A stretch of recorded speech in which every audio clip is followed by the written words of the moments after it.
समाज की जय। गुरु की महिमा अनंत है, अनंत किया उपकार, लोचन अनंत उगारिया, अनंत दिखावन हार। गुरु समान दाता नहीं, याचक शीश समान। भूल ब्रह्म की औषधि, पारक दीन ही दान, पारक दीन ही दान। परम वंदनीय परम पूज्य हृदय मंदिर के आराध्य सदगुरुदेव, मंच पे सभी उपस्थित गुरुजनों के चरणों में साहिब बंदगी, वंदनीय संत समाज, साध्वी समाज, उपस्थित धर्म प्रेमी बंधुओं, भक्तिमती माताएं, आइए हम हमारे साहिब जी ने हमें आदेश दिया है, आदेश का पालन करते हुए थोड़ी देर में निवेदन करती हूँ। आप सभी मेरे साथ दो पंक्तियां दोहराएंगे, क्योंकि आप ऐसी पवित्र जगह में बैठे हैं जहाँ आनंद ही आनंद है।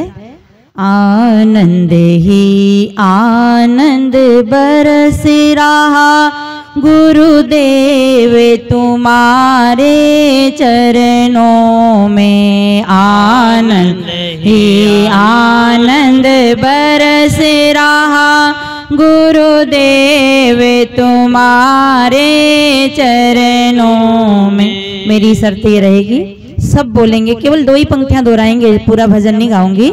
सब लोग बोले, उत्साह से बोले। कंजूसी करना है तो लड़ने में करना है, गाली देने में करना है, झूठ बोलने में करना है, भजन गाने में कंजूसी नहीं करना है।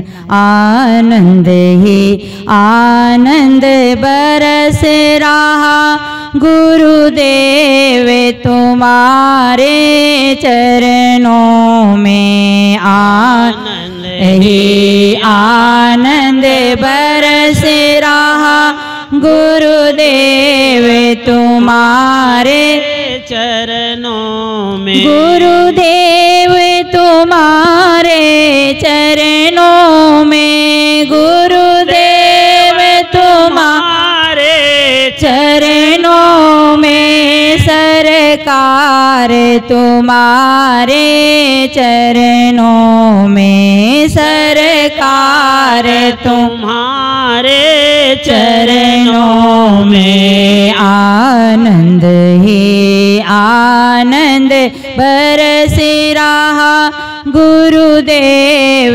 तुम्हारे चरणों में। आनंद ही आनंद बरस रहा, गुरुदेव तुम्हारे चरणों। चाहे घर में रहूं, चाहे वन में रहूं, चाहे घर में रहूं, चाहे वन में रहूं, चाहे सुख में रहूं, चाहे दुख में रहूं, चाहे सुख में रहूं, चाहे दुख में रहूं। हर पल सुमरण करता रहूं, हर पल सुमरण करता रहूं। आनंद ही आनंद बरस रहा,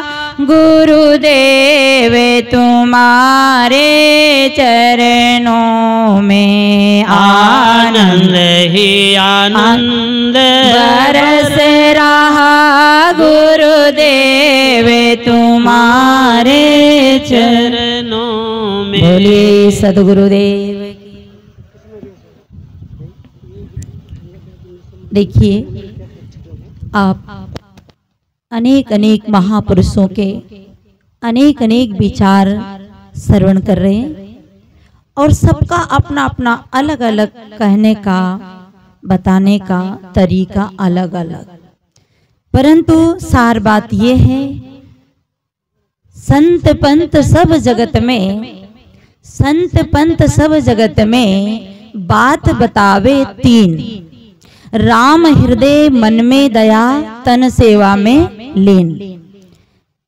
जितने भी संप्रदाय है, धर्म है, कहने सुनने का अपना अपना तरीका है, परंतु ये बात सभी ने बताई और समझने का फेर अपने अपने ढंग से पड़ गया। इसलिए संत पंत सब जगत में बात बताए तीन, राम हृदय मन में दया तन सेवा में लीन। तन की शोभा नमन है, तन की शोभा नमन है तो मन की शोभा ज्ञान। तन की शोभा नमन है तो मन की शोभा ज्ञान। वचन की शोभा मधुरता तो धन की शोभा दान। ये जिंदगी में बहुत महत्वपूर्ण बात है। तन की शोभा नमन है। आज हमारा जो जीवन है अभिमानी है, झुकता नहीं है। चाहे मिट जाते हैं, कट जाते हैं, लुट जाते हैं, पर किसी के आगे अने झुकते नहीं। झुकता वही है जिसमें जान है, अकड़ना तो मुर्दों की पहचान है। पूरी महाभारत खड़ी हुई है अभिमान के कारण। आज जो पांडव और कौरवों का सर्वनाश हुआ है केवल अभिमान का कारण ही था। और राम रावण की लड़ाई हुई तो एक ही कारण था, अभिमान। रावण राम के आगे झुक नहीं सका, इसलिए अपने सर्वत्र जीवन को नष्ट कर दिया। इसलिए जीवन में सबसे महत्वपूर्ण विषय है नमन। और आज हम यहाँ आते हैं पर गुरुजनों के आगे नमन बंदगी भी करना नहीं चाहते हैं। ये हमारा शरीर किस काम में आएगा, इसलिए तन की शोभा नमन है। ये बहनें अभी हम आज घूमने गए थे, देखे सब मंदिरों में बड़े नाक रगड़ रगड़ करके नमस्कार कर रहे हैं, पल्लू निकाल कर धोख दे रहे हैं, पर घर में जिंदी माँ बेटी उसको है जो नमन नहीं कर सकते। और ऐसे नारा लगाते हैं हम सब राम के अनुयायी हैं, पर राम की जो बात है कोई मानता नहीं। राम क्या कहते, प्रातः काल उठ के रघुनाथा, मात पिता गुरु नावे ही माथा। तो इसमें जितने भी लोग बैठे हैं कौन है जो अपने माता पिता को नमन करते हैं, क्योंकि ये जो नमन करते हैं उससे हमारा अभिमान गिरता है। आपसे मेरा निवेदन है यहाँ से जब सत्संग सुन के जाओ तो ये पल्लू निकाल के आप अपनी सासू माँ को नमन करना, अपने माता पिता को नमन करना, आपको बड़ा प्यारा आशीर्वाद मिलेगा। क्या आशीर्वाद मिलेगा, दूधा नहाओ, पुता फलो, चूड़ो दौड़ो अमर हो। ये 1 रुपये की प्रसाद नहीं चढ़ानी पड़ती, ना आपने कभी माता की आरती उतारनी पड़ती, फ्री में आशीर्वाद मिलता है, पर फ्री का आशीर्वाद कोई लेता नहीं। इसलिए हमारे जीवन की शोभा है नमन। देखिए हमारे मुख में दांत है कि नहीं, ये देख लो, चेक कर लो, है नहीं। और हमारे मुख में जीभ भी है, उसे भी चेक कर लो। जब हमारा जन्म हुआ था तो हमारे साथ क्या आई थी, दांत आए थे कि जीभ, बोलो जल्दी, जीभ आई थी ना। और जब हमारा शरीर छूटेगा तब जीभ साथ जाएगी कि दांत। ये दांत ने जन्म लिया तब भी दुख दिया, और ये दांत मरे तब भी दुख दिया। यानी बच्चे के जब दांत निकलते हैं तो बड़ा कष्ट होता है। आप सबको पता है जिन माताओं के बच्चे का दांत निकलता है तो उल्टी दस्त होते हैं, दांत मुश्किल से निकलते हैं, और ये दांत टूटते हैं तब बड़ा कष्ट देते हैं, बड़ा दुख देते हैं, जिंदगी भर चबाते हैं, परंतु जिंदगी का स्वाद दांत, कोई भी वस्तु का स्वाद दांत को आता क्या, क्यों नहीं, नहीं आता, क्योंकि ये कड़क है, अकड़ेलू है, इसलिए चबा चबा के मर जाते हैं। और स्वाद किसको आता है, बोलो किसको आता है, जीभ को आता है। और जीभ कितने के बीच में रहती है पता है, 3200 के बीच में रहती है। आप तो 2 भाई भाई लड़ने बिना नहीं रहोगे, गुरु चेला में भी झगड़ा हो जाता है, देरान जेठान में झगड़ा हो जाता है, पर हमारी जीभ कितने के बीच में रहती है? 32 के बीच में। काहे जिब्बा ऐसी बावरी, चढ़ गई स्वर्ग पताल, अपने के भीतर गई जूता सहे कपाल। यानी ये गलत बोल जाती है, गलत कुछ भी कर लेती है, पर इसके कभी भी जूता नहीं पड़ता है, जूता खोपड़ी के पड़ता है, क्योंकि ये अभिमानी खोपड़ी है, जीभ में नम्रता है। तो हम सबको कैसा बनना है? दांत जैसा बनना है। तो ऊंचा हाथ कर दो, दांत जैसा बनना है कि नहीं? तो हम सबको जीभ जैसा बनना है, नम्र बनना है। तो तन की शोभा नमन है और मन की शोभा ज्ञान। ये हमारा जो मन है एक साधन है। वैसे मन कोई वस्तु नहीं है। जैसे एक पेड़ है और पेड़ है और पेड़ के ऊपर जब सूर्य के प्रकाश पड़ता है उसमें से एक छाया प्रकट होती है। ऐसे ही चेतन और देह के बीच में ये मन पैदा होता है, एक संस्कारों का पुंज ये मन पैदा होता है। और ये मन की शोभा, अगर हमारा मन ज्ञानी है, ये जो आपके सामने हमारे गुरुजन बैठे हैं, ये शोभनीय लग रहे हैं, प्यारे लग रहे हैं, पवित्र लग रहे हैं। क्यों? इनका मन सुमन हो गया और हमारा मन अभी सुमन नहीं हुआ। हम इस मन को यहाँ क्यों आए हैं? सुमन बनाने आए, सुंदर बनाने आए। और ये मन कब सुमन बनता है? कबीर मन तो एक है, कबीर मन तो एक है, बहाए ता लगाओ के करो गुरु भक्ति के विषय कमाओ। तो ये मन की शोभा ज्ञान है। जिस व्यक्ति का मन ज्ञान में लगा है, भक्ति में लगा है, बैराग में लगा है, सत्संग में लगा है, उसका मन पवित्र है, विश्वसनीय है। उस मन जिसका मन इस लाइन में लगा है उसका दुश्मन भी विश्वास करता है, और जिसका मन कुसंग में लगा है उसके घर वाले भी उसका विश्वास नहीं करता है। तो मन की शोभा क्या है? ज्ञान। वचन की शोभा मधुरता। वचन की शोभा क्या है? मधुरता।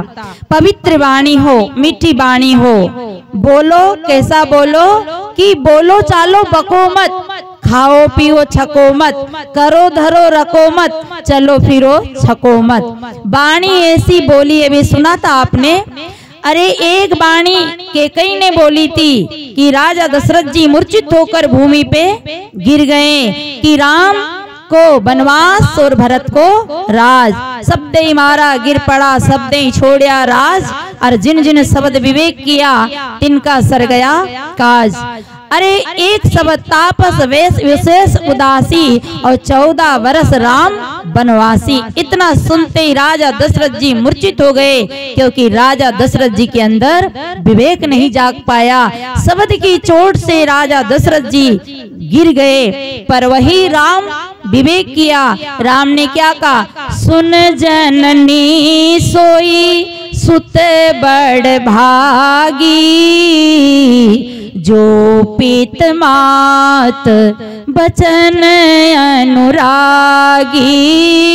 सुन जननी सोई सुत बड़ भागी, जो पीत मात बचन अनुरागी।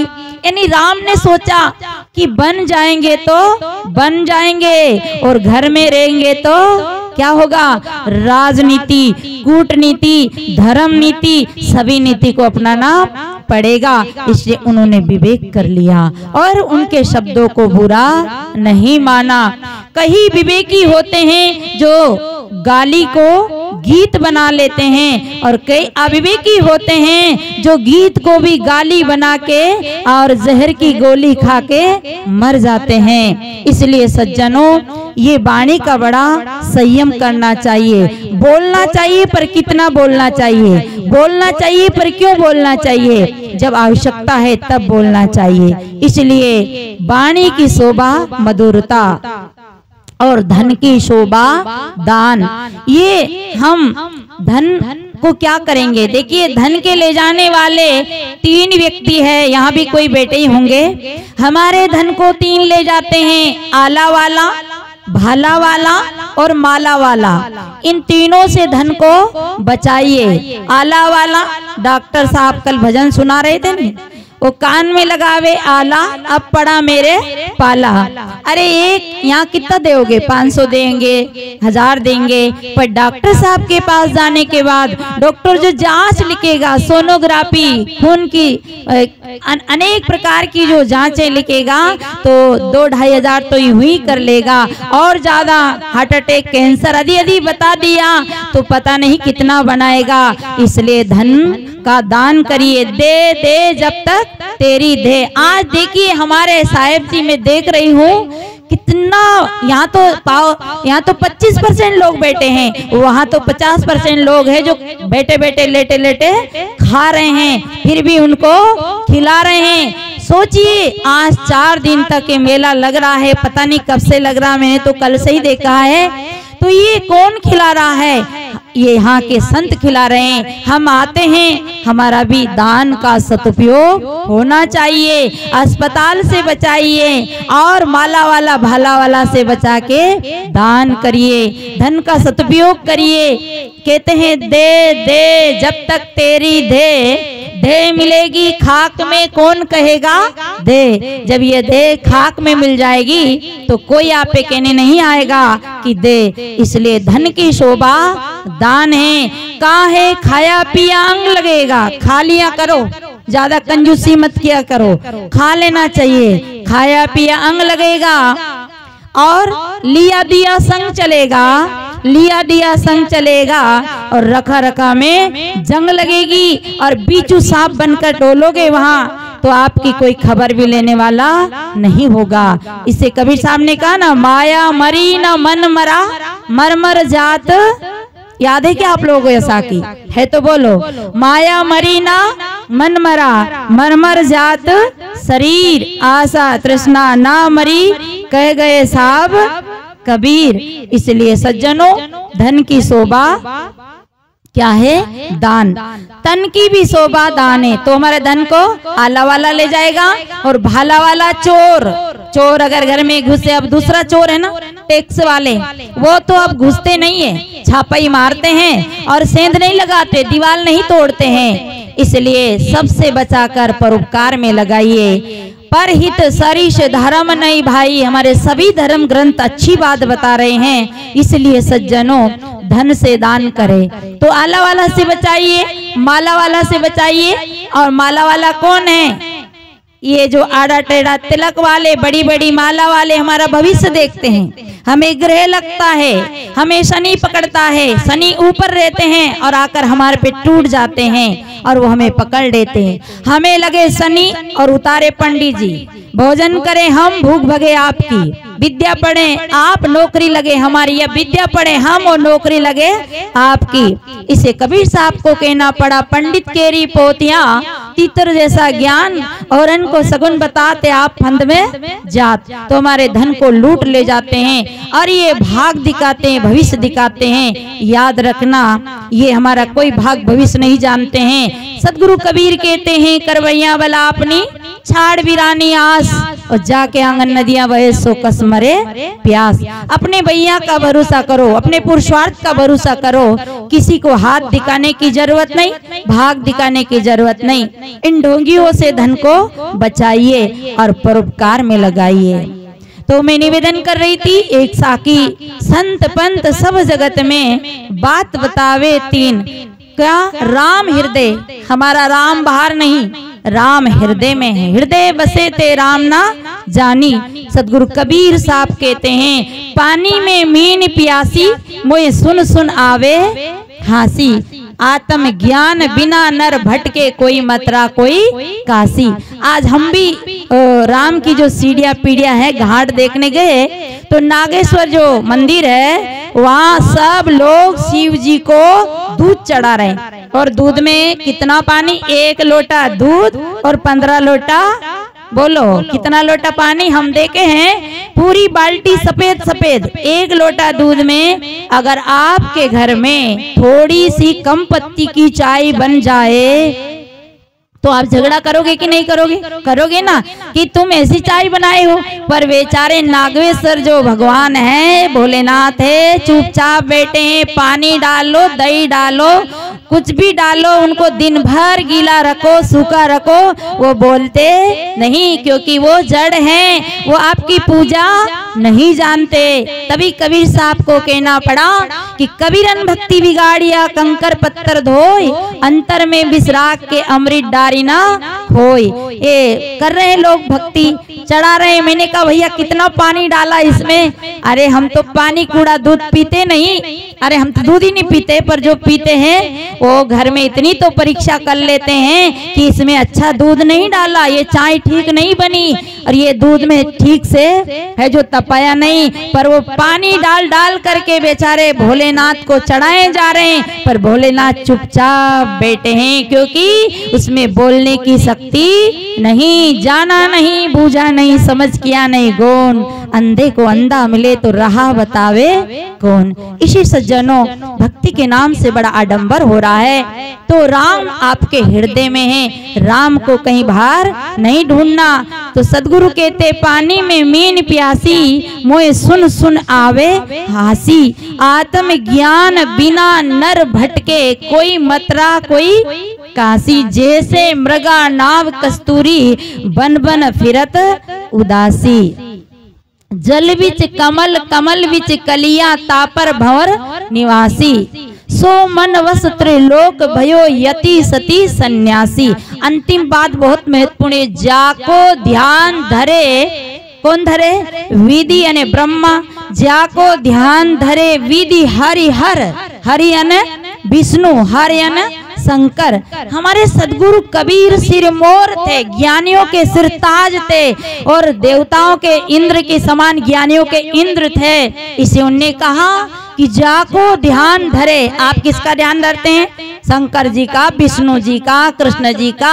पर उन्होंने किसका ध्यान धरा? जाको ध्यान धरे विधि हरि हर, मुनिजन शेष 88। सो तेरे घट में ही विराजे, परम पुरुष अविनाशी। अब उसको जाने बिना हमारा भ्रम, हे हाजिर तई दूर बतावे, दूर की बात निराशी।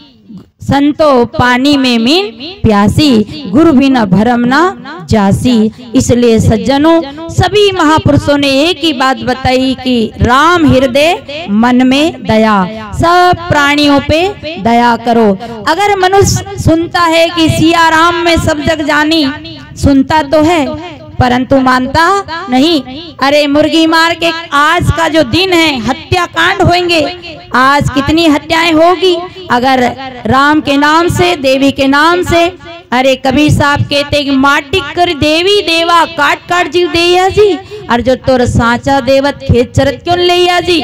आज देवी के नाम से, आज दशहरा के नाम से कितनी हत्याएं होगी, दया नहीं है। इसलिए हमारे सदगुरु की शरण में जब आते हैं तो हमें दया का चिन्ह पहनाते हैं कि आपके हृदय में दया रहेगी तो प्राणी में वो राम देखोगे। सब घट मोरा साइया, सुनी सेज ना कोई, बलिहारी वा घट की जा घट प्रगट होए। तो सज्जनों, राम हृदय मन में दया और तन सेवा में लीन। हमेशा घर में ये आशा मत रखो कि मेरी बहू सेवा करेगी, मेरा बेटा सेवा करेगा। स्वयं सेवा करो। सदगुरु कहते जो लो कर डोले, पग चाले तो लो आसना कीजिए। जब तक हमारे हाथ पैर चलते हैं स्वयं को काम करना चाहिए, आलसी नहीं बनना चाहिए। आज बहुत सारे घर के लोग अपनी बहू के लिए कपड़े छोड़ दे, धोएंगी, बहु सास नहीं। हम सबको अपनी सेवा करना चाहिए। सेवा से आपका शरीर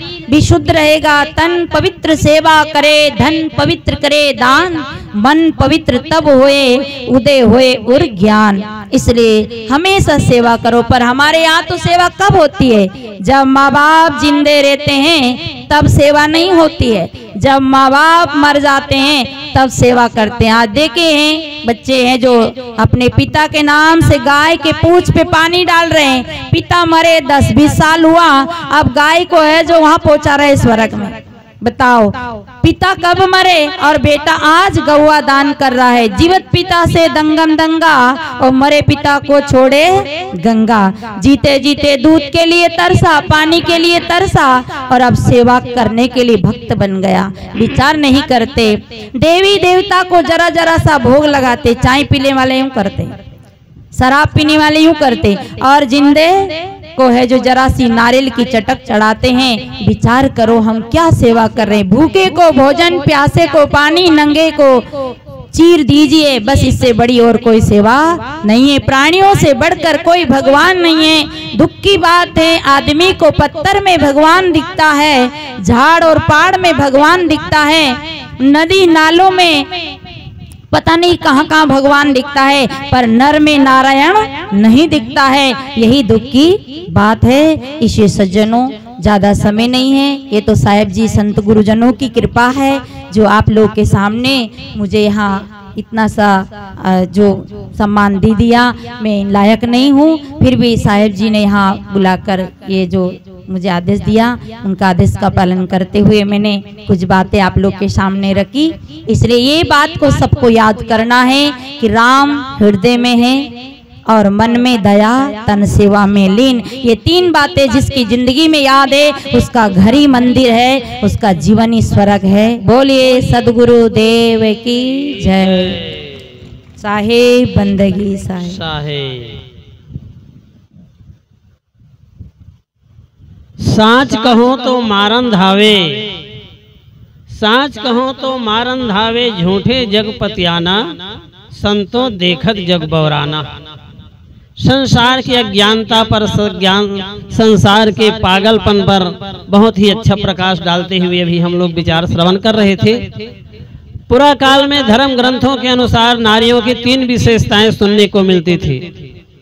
धन की देवी लक्ष्मी नारी जगत से, विद्या की देवी सरस्वती नारी जगत से, शक्ति की देवी दुर्गा ये नारी जगत से है। लेकिन एक संत ने कहा है ये शक्तियां आज विपरीत हो गई है। क्या?